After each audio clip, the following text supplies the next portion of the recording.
کی سعادت اور خوشیاں تین چیزوں میں رکھی ہیں۔ پہلی چیز یہ ہے کہ اللہ تعالیٰ کے انعامات و احسانات اور اس کے فضل و کرم کو اپنے اندر احساس پیدا کریں اور اس کا شکر ادا کریں، کیونکہ شکر گزاری سے نعمتیں باقی رہتی ہیں، شکر گزاری سے نعمتیں باقی رہتی ہیں۔ اور ان تشکروا یرضہ لکم، اگر تم شکر گزاری کرو گے اللہ تم سے راضی ہو جائے گا۔ انشکر لی ولوالدیک والی المصیر، زندگی میں اللہ کی نعمتوں کا شکر گزاری کرتے رہو، کیونکہ تمہیں لوٹ کر میرے ہی پاس آنا ہے، تو وہاں نعمتوں کا حساب دینا ہے۔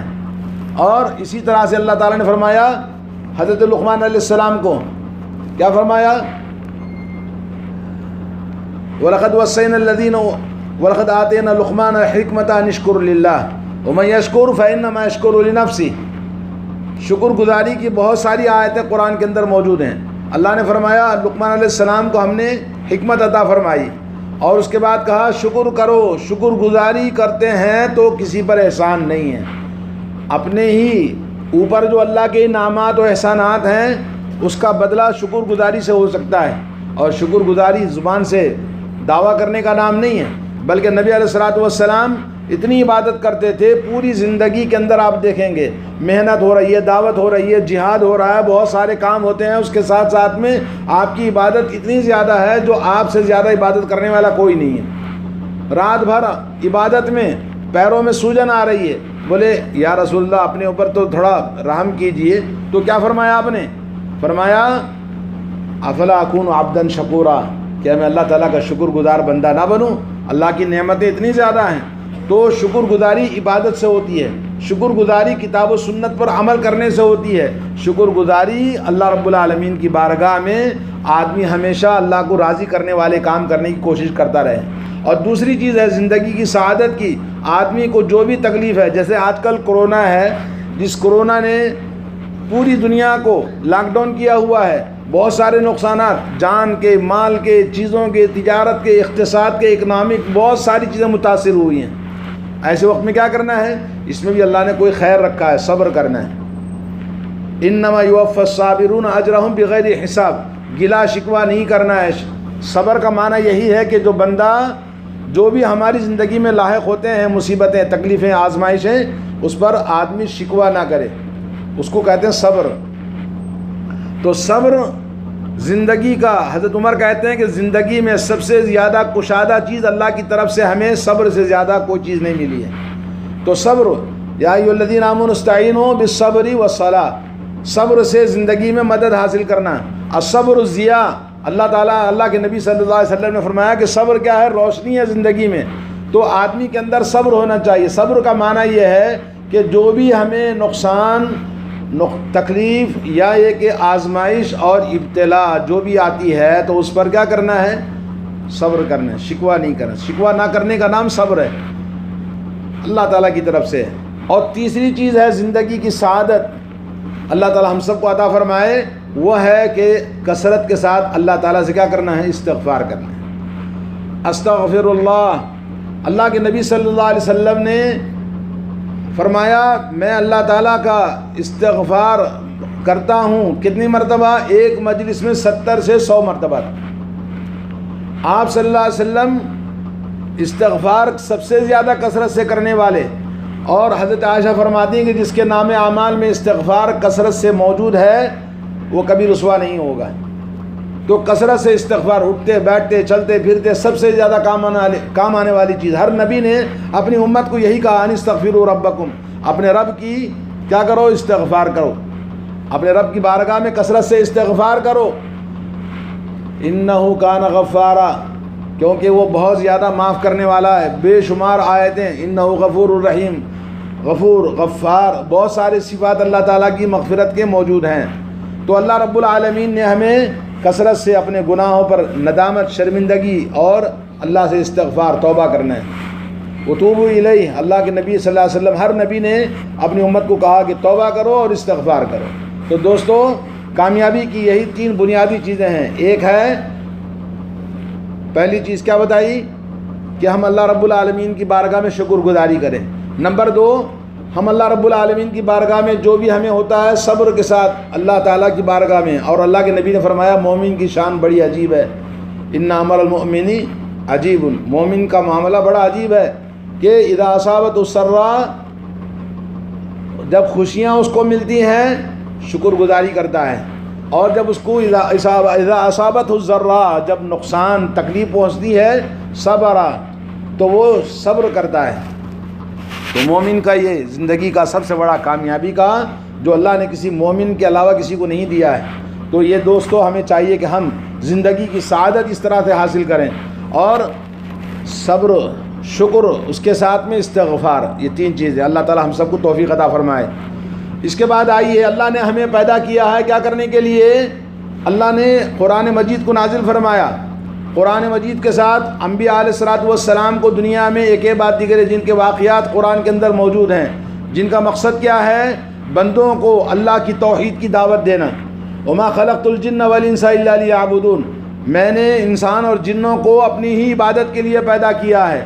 تو مقصد زندگی اللہ کی عبادت کرنی ہے، اور عبادت اللہ تعالیٰ کی توحید کا نام ہے۔ عبادت اللہ رب العالمین کی عبادت کرنے کے لیے جب حکم ملا ہے تو عبادت کرنے کے لیے رسول کریم صلی اللہ علیہ وسلم رحمۃ للعالمین کو اللہ تبارک و تعالیٰ نے ہمارے لیے آئیڈیل اور نمونہ بنا کر بھیجا کہ آپ عبادت کرنا ہے تو رسول کے طریقے پر، کیونکہ رسول اللہ صلی اللہ علیہ وسلم کو عبادت کس نے سکھائی؟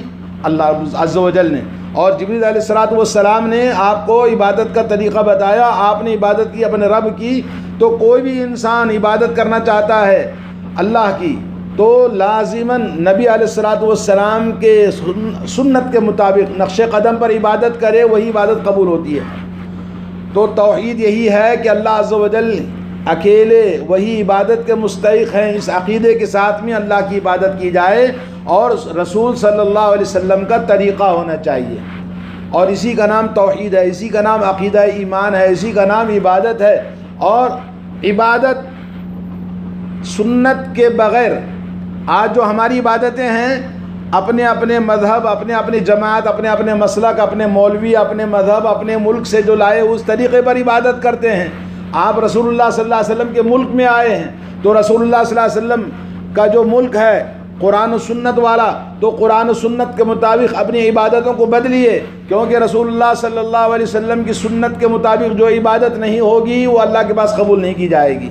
توحید یہی ہے کہ انسان اپنی عبادت میں اخلاص پیدا کرے۔ نمبر ایک کیا ہونا چاہیے؟ اخلاص، اور دوسری چیز ہے کہ عبادت رسول اللہ کریم صلی اللہ علیہ وسلم کی سنت کے مطابق ہونی چاہیے، وہی عبادت اللہ کے پاس قبول ہوتی ہے۔ تو نبی علیہ الصلوۃ والسلام کی سنت میں تھوڑی سی بھی اونچ نیچ ہو جاتی ہے، بولے ہمارا مذہب آپ کا مذہب الگ ہے، ہماری جماعت الگ ہے، آپ کے علماء کا قول الگ ہے، ہمارے علماء کا قول الگ ہے، سعودیہ کے لوگ الگ ہیں، تو اس طرح کی بات کرنے والے تھوڑی سی بات سمجھ لیں۔ نماز کہتے ہیں کس کو؟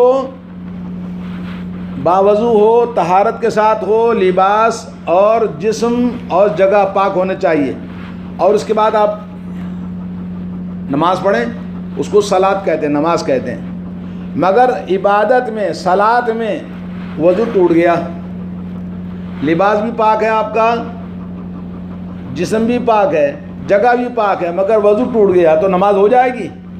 نماز فاسد ہو جاتی ہے، نماز فاسد ہو جاتی ہے۔ اسی طرح سے آپ نے اللہ عز و جل کی عبادت ہی کرنی ہے آپ کو، مگر عبادت میں سنت ہٹ گئی، جیسے نماز وضو کے ٹوٹنے سے فاسد ہو جاتی ہے، اسی طرح سے اللہ عز و جل کی عبادت میں سنت کے چھوٹنے سے عبادت فاسد ہو جاتی ہے، وہ عبادت اللہ کے پاس قبول نہیں ہوتی۔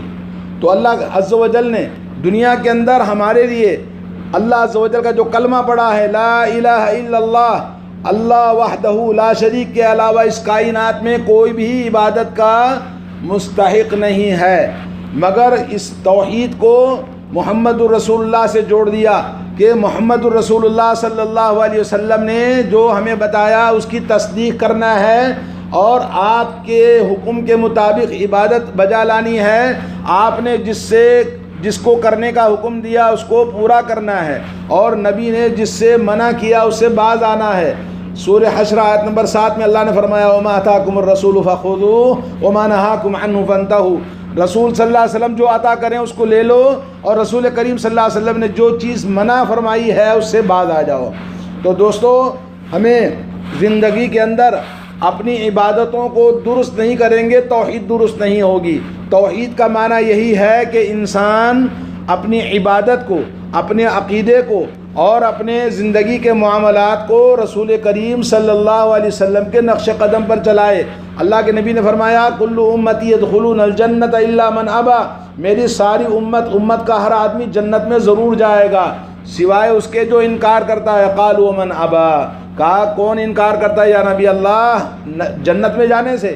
قال من اطاعنی دخل الجنہ ومن عصانی فقد ابا، جو میری اطاعت کرتا ہے وہ جنت میں جائے گا، اور جس نے میری سنت کو انکار کرتا ہے، بولے میرا مذہب ہے، ہمارا مذہب الگ ہے، ہمارا طریقہ الگ ہے، ہمارے علماء الگ ہیں، ہمارے مفتی الگ ہیں، ہمارے امام الگ ہیں، یہ جو کہتے ہیں لوگ، فقط ابا، جنت میں جانے سے انکار کرتا ہے۔ تو دوستو، اللہ عز و جل کی فضل و کرم، اس کی مہربانی، اس کی عنایت اتنی ہے، اللہ نے ہمیں جیسے اس ملک میں رسول اللہ صلی اللہ علیہ وسلم کا ملک ہے، قرآن و سنت کا ملک ہے، وحی اللہ کی آسمان سے فرشتے نازل ہوتے تھے، ایسے ملک میں اللہ نے زندگیاں رکھی ہیں، یہاں کی روزی روٹی سے ہمارے بال بچے پلتے ہیں، اور یہاں اللہ نے ہمیں زندگی بخشی ہے، کبھی اللہ کے گھر کا دیدار کرتے ہیں، کبھی رسول اللہ کے گھر کے اندر نماز ہم پڑھتے ہیں۔ تو میرے دوستو، اللہ کے گھر جا کر رسول اللہ صلی اللہ علیہ وسلم مکے کے ہیں، اور آپ کی وفات اور آپ کی زندگی مدینے میں ختم ہوئی، تو آپ کا دونوں رسول اللہ صلی اللہ علیہ وسلم کا ملک ہے۔ اس ملک میں نبی کے گھر میں جا کر نماز ادا کرتا ہے، مگر سنت کے مطابق نہیں، مذہب کے مطابق، نبی کی سنت سے ہٹ کر۔ کل قیامت کے دن شفاعت کیسے ہوگی؟ رسول اللہ کہیں گے میرے گھر آیا تھا، میرے گھر میں نماز پڑھی، مگر میری سنت کے مطابق نہیں پڑھا، اپنے گھر سے لایا ہوا، اپنے امام، اپنے مذہب، اپنی جماعت، اپنا مسلک اور اپنا طریقہ جو میری سنت سے ہٹا ہوا تھا، میرے گھر میں آ کے ادا کرتا ہے، تو کیسے تیری شفاعت کروں؟ کیا جواب ہے آپ کے پاس؟ میرے دوستو، اصلاح کرنا بہت ضروری ہے۔ ہر انسان کا ایمان، عقیدہ توحید اور عبادت جب تک صحیح نہیں ہوگی، اللہ راضی نہیں ہوگا۔ اور اللہ رب العالمین نے کہا کہ جو شخص عقیدہ توحید میں ابتدا انسان مسلمان کی زندگی لا الہ الا اللہ سے شروع ہوتی ہے، اور مسلمان کی زندگی انتہا لا الہ الا اللہ سے ہوتی ہے، ابتدا توحید سے اور انتہا توحید سے۔ من کان آخر کلامہ لا الہ الا اللہ، جس کا آخری زبان سے لا الہ الا اللہ کلمہ ادا ہو جائے اخلاص کے ساتھ اور یقین کے ساتھ، تو وہ انسان دخل الجنہ، جنت میں داخل ہوگا۔ اور ابتدا میں بھی یہی بات ہے کہ جو انسان کلمہ لا الہ الا اللہ توحید کو اپناتا ہے اور اس کے مطابق زندگی بناتا ہے، تو وہ انسان اللہ عز و جل کی بارگاہ میں کیا ہے؟ جنتی ہے۔ اور انسان کی عزت و آبرو، اس کا خون، اس کا مال و دولت، سب کچھ اللہ نے محفوظ کر دیا ہے لا الہ الا اللہ۔ من قال لا الہ الا اللہ عصم منی دماءہم واموالہم واعراضہم، مال، عزت و آبرو اور خون سب محفوظ ہے، کس کی وجہ سے؟ لا الہ الا اللہ کی وجہ سے۔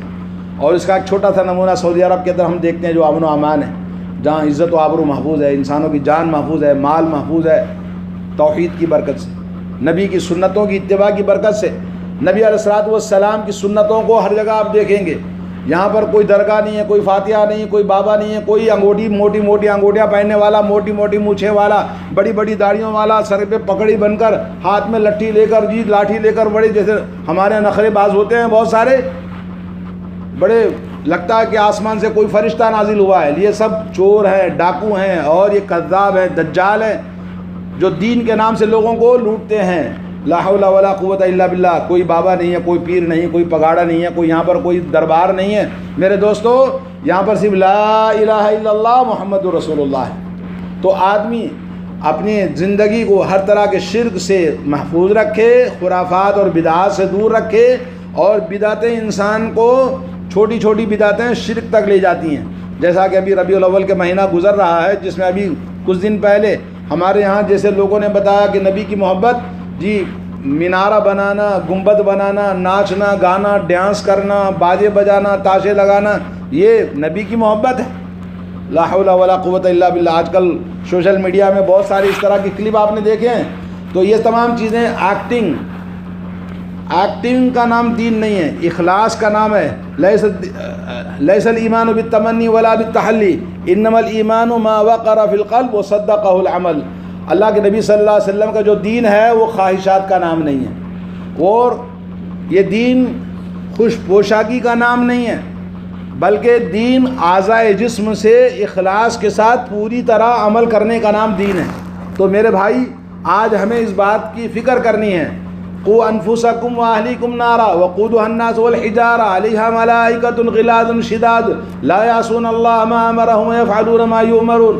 اللہ نے ایک نہیں کئی مقامات پہ اس بات کی تعلیم دی ہے کہ اپنے آپ کو، اپنے گھر والوں کو، اپنی زندگی کو بچا لو جہنم کی آگ سے، کیونکہ جہنم ہی جہنم کا راستہ ہے ہر انسان کے لیے، سوائے اس کے جو عقیدہ توحید پر زندگی گزارے اور عبادت رسول اللہ کی سنت کے مطابق کرے تو وہ انسان جہنم سے بچ سکتا ہے۔ اور ایسی جہنم جس کا ایندھن انسان اور پتھر ہیں، اور وہاں ایسے فرشتے مسلط ہیں جو رب کی نافرمانی رتی برابر نہیں کرتے، جو حکم ملا اس کو پوری طرح سے کر کے رہتے ہیں۔ تو میرے دوستو، اللہ رب العالمین نے توفیق دی، ہدایت دی اس ملک میں آنے کی، تو آدمی اپنے آپ کو چینج کرے، جیسے زندگی کے اسٹائل کو چینج کرتا ہے، اسٹیٹس کو بدل دیتا ہے، گھر کو نیا بناتا ہے، بلڈنگ بناتا ہے، بچوں کی اچھی تعلیم فکر کرتا ہے، اچھے کپڑے، اچھے کھانے، تو اسی طرح سے رسول کریم صلی اللہ علیہ وسلم کی زندگی کو بھی اپنی داخل کر کے دنیا اور آخرت کی سعادت اللہ تعالی ہم سب کو نصیب فرمائے۔